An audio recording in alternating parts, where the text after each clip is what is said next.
salam bandiraɓe on calminama on juurama on ñagama Allah moƴƴere weltare arde plateau mon yonta hande comme nomin heewi waɗirande woni chaque dimanche mi salmini yen yaadiɓe am ɓe kadi mi salmini téléspectateur uji internet uji yen jeeɓoɓe yonta hande mi juurimama ɓe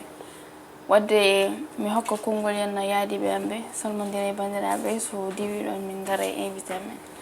jaari mi salminima. Assalamu alaikum bandiraɓe yewiyankoɓe Ayaw Pini TV mi salmini on inde mon e yettore mon mi salmini kala jeeɓowo Ayaw Pini TV tentema e émission men yonta hande kadi calminen gardiɗo o woni Baba Abou Samba Diop e technicien men Djiby Dieng Alfal salmini on kadi mi salmini invité men e yaadi men Salma Aidara madame Ndiaye onon fof calminama dal a jarama salminama. Salma salmini mi salmitimama on bandiraɓam. Assalamtu aleykum awladu Sénégal, assalamtu aleykum awladu Mauritanie. Mi salmini kala ɓiɗɗo pulo to woni biyo o mbimi e mbimami foof salminama juurama on mantama on manama ha tente yeɓoɓe Pini TV kadi yeɓoɓe émission amen yonta hande o mi salmini invité amen machallah a yeeso ko lawol. a jarama weltanama min kam so émission o gasi en nokkan ensemble inchallah donc invité amen hande ko artiste mo gandanɗa ene waɗa gueɗe baɗɗe fayida machallah e milieu hip hop o donc min dokkamo konngol o salmodira e bandiraɓe rek Leuz Kane mi salminima. mi salminima artiste mi salmina kala jeeɓiyanke Pini TV mi salmini kala mbiyowo mbimi e mbimami ha tengte gonɗo Fouta Toro walla gonɗo tout le monde kala jeeɓowo Pini TV à travers ton téléphone walla télé ma walla tablette ma mbiɗa salminma e donc a jarama weltanama machallah donc Leuz Kane holto jibineɗa henna iwdima mo woni Leuz Kane exactement. eyyi mbiɗa jibina nokku ne wiye d'école Téréji Targudde Nambade Bade Janguelde Mucciteɗe nokku yontaɓe mataw aduna fof ne andi ɗum toon jibinami toon nehimi que en plus toon mawnumi mais presque ɗo e Dakar kewmi wonde nak mais toon kam toon ɓuuri ko heewde toon gonami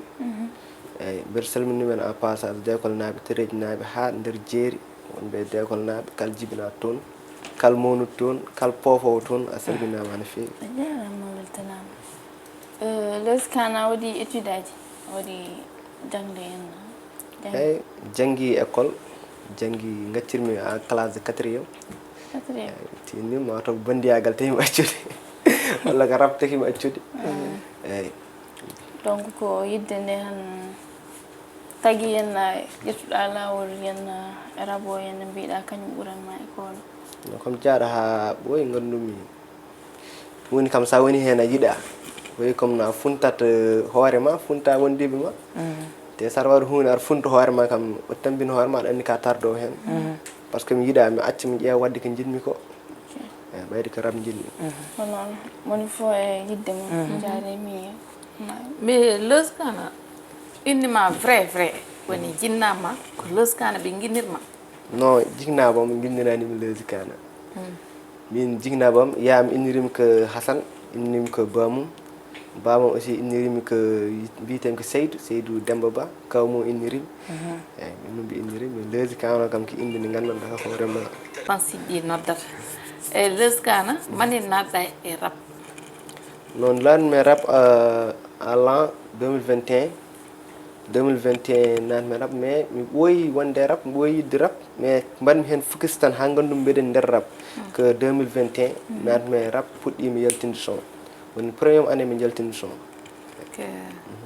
premièrement son no wiyete no guinnirɗa premièrement son ko son bannoɗo hit sah son on ɗon Allah waɗi comme jaltinnum tan o waɗi buzz par ce que comme ligguide hen son wiyete que exemple guinnirmi ɗum ko hooram par ce que comme garɗo mbeɗo hellude hooram garmi son mbiyetono ko Leuz Kane guinnirmi son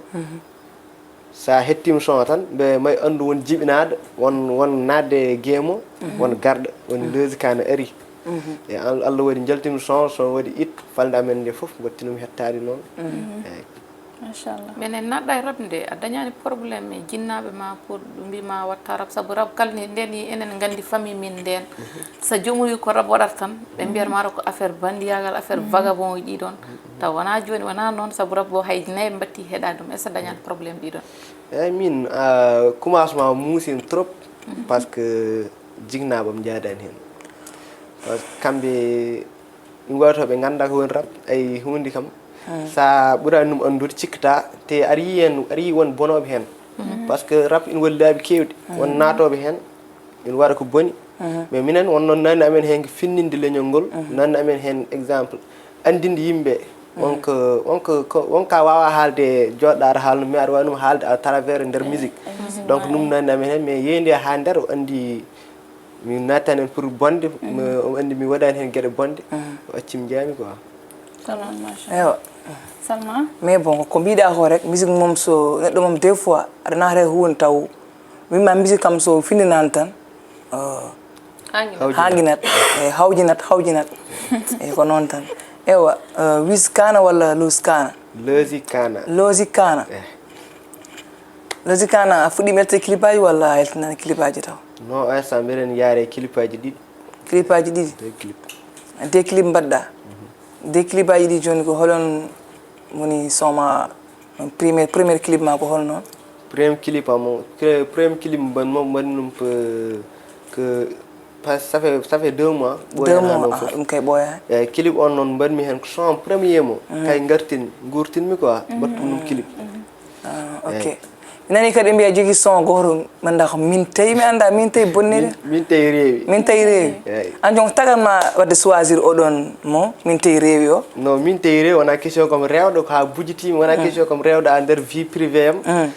comme dewɗe e ko mbaɗanmi ko ka dewɗe ko mbatta ko dewɗe e nder musique o ok nder musique o ndewmi koye musique hen dewɗa kono rewani an min e hooram jiiɗam fof mi andi mimi rewani ok min paamami ñino paminami tan hamin ɓeɗo famde tan min tawi reewi o dal ay kal kaɗa waɗa ka poɗɗe hen par ce que sa wawi noon ka poɗɗe hen rewde si gonta hen ko lamɗo gon en hoore ma quoi mbeɗa hooli hen ɗum tawimi hen rewde te min ɓurat rewde inchallah e nder musique o wadde yo Allah won ballo an joni e milieu hip hop o holmo woni hen référence ma tigui mo gandanɗa saabi jiɗɗa rap jiɗɗa nadde e rap milieu hip hop o toyi banggal hip hop pular min ko Baba Karan kettotonomi kay wonno idole am quoi ndeysan momo yaafo Allah yurmum yaafnum te nde Allah waɗi ko foti ko waɗi ko affaire muusiɗo kam ha nden tom so hen wonde gonga e gonga mbeɗa waɗano vidéo TikTok mbeɗa xam nga mbeɗa oɗini mbeɗa hollir mettam wallahi gora ɓoyi hay wonen waɗanomi vocal tan yi an ka bonninede non non min ko ƴiƴamam xam nga koye ƴiƴamam wallahi c'est ça moni fof so dañi ko muusi ɗum rek yaltade mum ko noon yo leydi ɓuuɓam mo inchallah wallahi c'est ça ko kanko wonno référence ma ko neɗɗo jaari noon jaari kañum so mo mbita ɗo no kaano so Baba Kano ko neɗɗo makko ndeysan hala ɓerende hecciɗan ndeysan parce que non Baba Kano ko attira hakkille hoore ma duwonɗamo rek ko neɗɗo mo gandanɗa hoore ma ko o darininomo hip hop pular kadi o darininomo leñol ngol par ce que o haɓama ɗum nder Dakar ɗo si par ce que sa nani hannde yimɓe min mbaɗa minen artiste aji min mbaɗa respecté ɗo e nder Dakar kay om jeeya hen wallahi ndeysan eyyi par ce que o meeɗa ɗuttinde leñol ngol caggal wallahi ndeysan nde erdo on wana arde o wi non min ko musique am addimi ɗo somi yaltini son somi laasi fuutankoɓe hetto gasi mais ko garɗo o waɗi ɗo sampa xam nga o gonɗinɗo o hollirɗo pulaago xam nga wonko woni Fuuta quoi wonnani ɗo hoore mum nde er nde omo daro omo haaɓe tamit wallahi omo haaɓe xam nga mais min kam boy kana min bay banda oɗo mi andama sah sa yimi andi moni ko à cause de jaari ne haala makko trop ne haala makko no feewi sah no way daranade yimɓe ɓe kadi no way daranade ɗum ɗo makko ni ɗum tawi gandumomi à cause de o neɗɗo moƴƴo ndeysan pularo kala ko Allah wawno noon mo waɗi hen ko wonɗo kam heddi tan ko min duwanomo yo leydi ɓuuɓan min amin relation ma e artiste aji keddiɗi ko holko woni relation ma hakkude ma e artiste aji rappeur e peeji eyi mbeɗa jogdi relation uji rappeur eɓe mais ɓurani hewde quoi holko saabi eyyi par ce que min kam neɗɗo jaajjo mbeɗa wawi arde mi ƴetta numéro ma xam nga mbeɗa haalde ma kono xam nga wontom yettittaake ma ɗum ful comme gumɗo hooram mais wonen artiste aji mi jokkidiri e maɓɓe mbeɗa haalde maɓɓe ni mais moye loolu quoi par ce que wonen artiste aji puɗɗor wonde woni tan mbaɗa yeg succès fatte maɓɓe concert sa calminaɓe par ce que a salminani pour ode nin sa pour onon a salminani pour onon jogdi contact tan mais kamɓe ɓe jiita ɗum ɗon a salminaɓe moƴƴani ɗum yahani donc min noon min somi salmini neɗɗo tan kolo mbaɗɗa kam suufel tan jaggat hooram quoi wona lawol on ko jaari Congo mara ɓeɗa mbimi waɗa gif seeɗa leskana mi weltima ko mbiɗa Babacar woni idole ma saabu hande rappude kewɓe so naate rap walla ɓe gandi haltoɓe jette rap à cause de Babacar saabu min hay milieu ko Babacar nandi kamen sa yi profil am fonte écran ma yi ko kana mbammi hen saabu tellement mo foorem ko ɗiɗo mo ɓurɓe forde e gurdamam woni tanam e kana saabu ha hande mimi famani sa ha hande mbeɗa wiya est ce que gonga yo Allah yaafoma est ce que kana ko sanki yo Allah yaafomi ken julɓe enen foof mais tellement min mbiyami min kana o ala gaño te yimɓe gandiri kana nde kana sanki nde yimɓe fof gandi hol gonɗo kana machallah yummiraɗo mi salminimo kadi ko jaaho makka yo Allah no wiyete yettimaɗo jaam yo Allah hokkumo kay hajju jaɓaɗo kadi o duuno toon kana e mayɓe julɓe kala mais les kana en jiiɗo halpulare mbaɗa programme uji kewɗi est ce que programme uji ɗiɗon so godi aɗa heewi montude walla a montata hen non min programme uji puɗɗiɗo watte inchallah le 17 mai iba men jogi concert te grand frère moƴƴinen toon on neɗɗo kay derdi oysa kay derdiɗo darde Babacar ndeysan par ce que kay o yawani hay artiste goto wallahi on ko holi on Iba yawani hay artiste kay so yima jogui talent tan ma wanma découvrir ma nodduma ndeysan xam nga o holluma lawol ngol quoi par ce que tuy an tane talent ma wonka wawa wadde quoi si par ce que kamɓe gonɗo e milieu kamɓe mbawi wallude jeune artiste gon donc kay nde andinde ha joni foti min gandiri woni programme jaral leñol banno toon jaral leñol grand frère salminimo grand salminimo en passage ko toon min gandiri mais après ngar min pottiɗo e Dakar waɗimi invité émission toon émission mo jahowo ODS mais guil nden ha joni kay programme baɗɗo foof programme exemple dewɗo e junggo mum foof ma waɗame listo ɗum ɗon wona an tan saabu Iba men ko mbiɗa ɗo Babacar Iba men noon way ko mbimi ñandene ko rek mbimi somi mbeɗa invité mi invita rapport baɗɗo ciwɗo gandaɗo mbaɗa mi invité ko suhaɓe ɓe ganda haydara mi fawɓe écran o yimɓe gandal Iba men kañum noon waɗi hay so fottema programme so sa wi grand Iba men jimmi ko invité kam noon kinaki hay seeɗa o wiyanma tottamo ƴefta numéro jour tel nodda kam mi invite ma ari on o yiɗi ko wallude taw ɗamina hen haydara e so paasi ɗum noon a jigui link woni mawɓe comme genre Iba menen heddiɓe walla Iba men tan ganduɗa e ɗum ɗo non mbiɗa jogui mi ɓuurami jogaki on ma mi heewani linkuji han noon foof machallah nen ar seeɗa par affaire o kam étape par étape te milieu kam ki linkuji woni affaire o sa ala linkuji a yahata donc mbeɗa salmine mon frère Kana Bass au passage woni Halil kay ko omon wollimi banggal linkuji ɗi donc kay kala neɗɗo mawɗo mbo andi ma waddeme mum ndeysan te neɗɗo moƴƴo quoi Halil minen jiiɗi wuuro woto mais ɓooya ko min gandidiri ndeysan mais ko frère moƴƴo donc kay waɗa kammi linkuji moy loolu xam nga mais joni aɗane projet eyi oysa mbiɗene projet EP mixtape min wawi yalta après julde nde presque 3 sons mi waɗi ɗum enregistré heddi ko 2 sons 5 titres wonat 2 sons ɗi keddi donc 2 sons ɗi mbeɗen ina wawi par avant ko mbeɗa juulte Fouta si pari rek moy loolu min laatno min mbaɗata hen concert mais joni raki min jimmo memane minen e min teyi so min teyi o sabu min ñandani ɗum mi heeɗima ɗum mbeɗan kam ko morto bonde ɗen jimmi memanamine hen seeɗa rek min teyi rewi non ala probléme addu beat mbeɗa waɗa kill hip hop non noom 10 partant nder ode ring click clack mbeɗa waɗa boom ama men ama guest gang fok bis ya nonsense min teyi rewi bang ko mbawɗa hen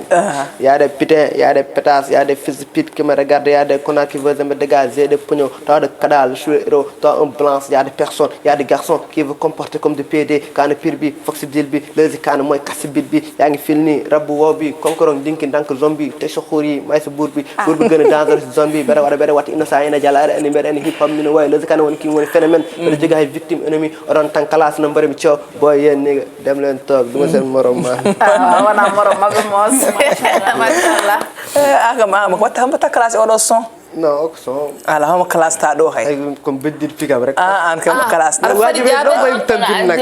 surtout ma jaabi surtout non surtout hikk nag hikk wajibi no bayim tampinde an los menam koko ƴettatan kene boy Allez, ça- yaay mo passa mais ko an waɗi classe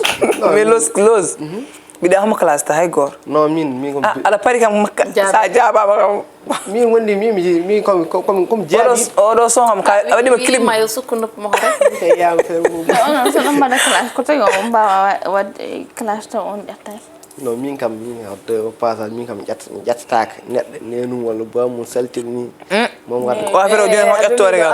ala num ko num xam nga feeling o moñi anglais setan affaire ɓeyde wadde feeling ko min mi huccitemata yima ngam ye non yoyo en tout cas non mais xam nga gooƴi yenn saa surtout ma respect quoi en mbawi xam nga nannude affaire uji seeɗa kono yo on to heedi quoi mi nani wiyata pulaar moom sanka ɓe ƴettaki tan ɓe ɗuminta ɓe gonta en leydi wona rappular hoto ummito ƴettaki rap ɗon ummito RAP way noon ƴettoje tan sona ƴum ƴetto ha welto noon quoi par ce que ƴettade ɗum koye affaire de règlement de compte tan min wawi wirtade ma beddo mi ara galle mo mbeɗa ƴetto yayma o min kam wadde ko min kam ƴettataki neɗɗo yayma au plus pas onon rapporaji ɗi joni mais ɓe mbi cakkuɗo onon rapporaji ɗi noon onon kay ko toon tan bindi mon ɗi toon tan mbaddoten koye mon defante toon non xam nga yenn saa yi ko toon bindi ɗi tan toon kay toon tan min binde ko woodi fayida yenn saa mais yenn saa xam nga ina namno ɗum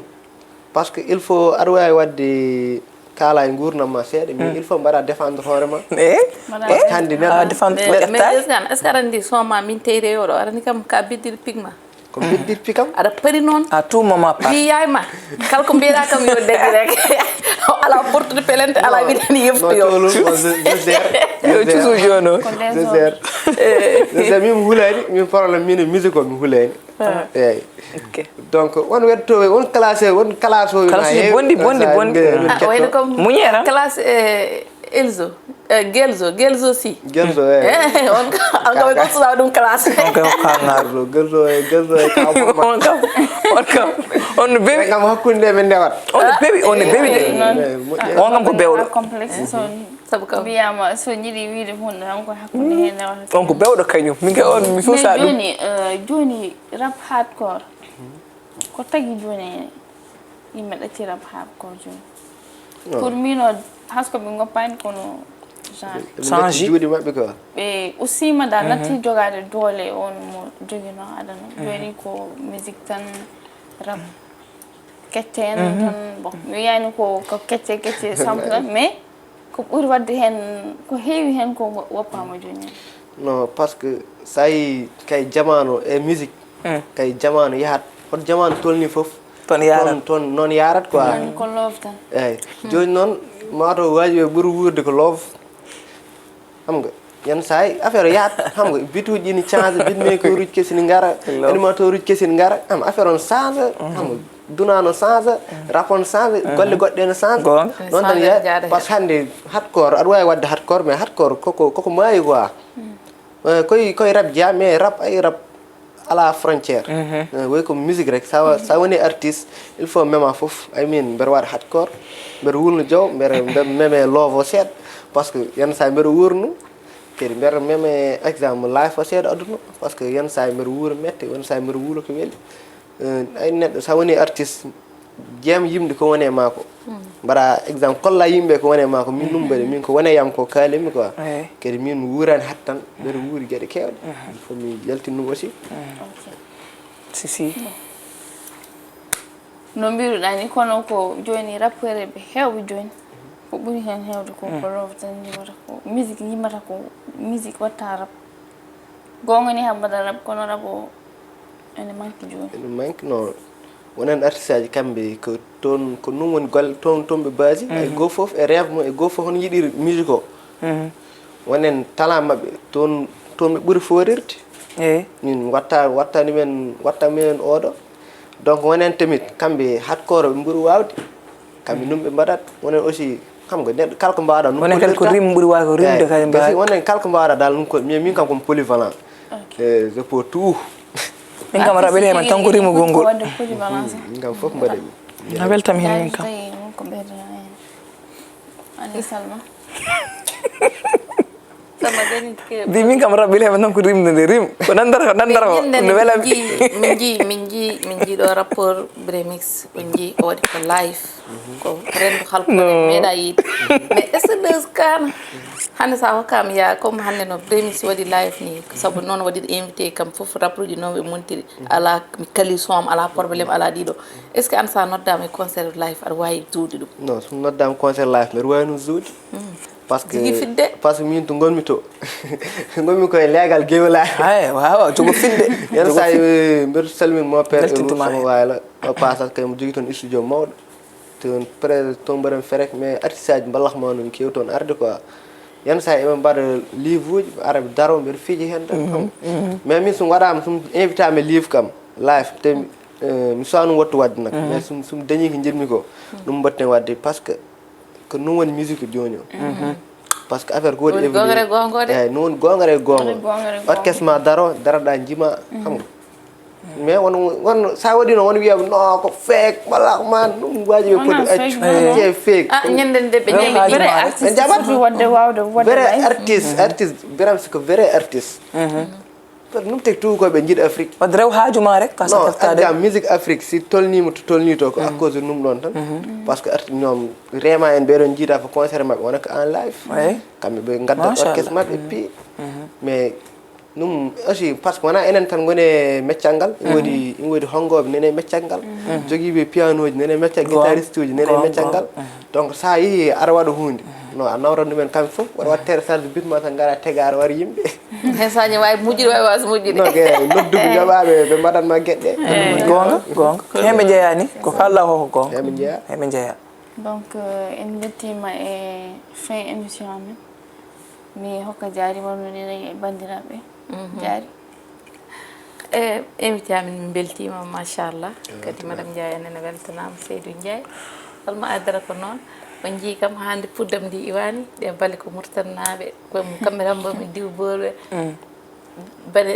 bandiraɓam woɓɓe murtani ɓe madame Touré Khady Ndiaye Dialla Kassé Hawa Djiby e dendiɗaɓam worɓe kam fof mi salminiɓe kadi mi salmini hoddiɓe ɓe gondumi to ɓe Texaco woni gallamen to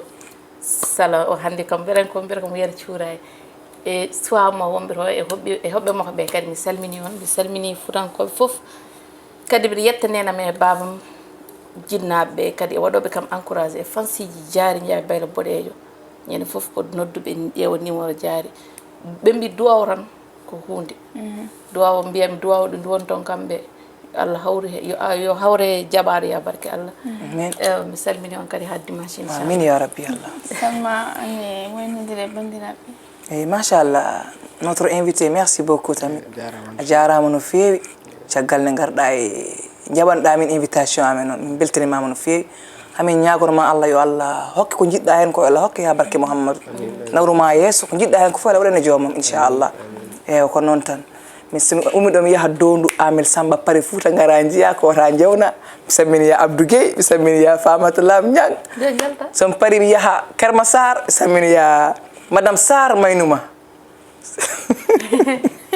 mi hano walata ok à prochaine inchallah on jarama invité amen on calminama onon wonɓe ɗo on calminama onon foof te mbiɗa salmini grand frère o ɗo Diary onon foof kala gonɗo e Pini TV in gollo mbiɗa salminma mbiɗa salmin Foutankoɓe foof ha tengte tereji naaɓe donc ɓe tottuma aussi rendez vous inchallah 11 et 12 juin Bamal ina tagga ɗon toni tereji Bamal concert mawɗo onon foof gaare keewal organisé par la jeunesse de tereji mbiɗa salmina aussi yayam moƴƴo Thiowde Hassane Sow garamde toon ndewmi kay fewnimi bottere piimi ha jaarum banggue e donc miñam cewniɗo woni Bana Thiowde e ñoom Faymat onon fof on calmina mbiɗa salmina jiknabam mbiɗa salmina kala jeeɓowo Pindi TV merci e on calmina onon foof on juurama e aussi ina wawi le 25 juin mbiɗa jogui concert to complexe sportif de d'école tereji onon foof gaare keewal inchallah on jarama merci ko ɗum wonno émission men on weltanama invité amen o weltanama no fewi machallah onon e yaadiɓe am ɓe on jarama donc mi yewon kadi jeehe mbaɗe abonné e chaîne kesso biyeteɗo Mbadi Pular moɗon abonné moɗon partage moɗon like inchallah concept uji baɗi fayda ma ar so Allah jaaɓi donc min dokki on rendez-vous ha dimanche garowo so hawre ɓerede Allah on jarama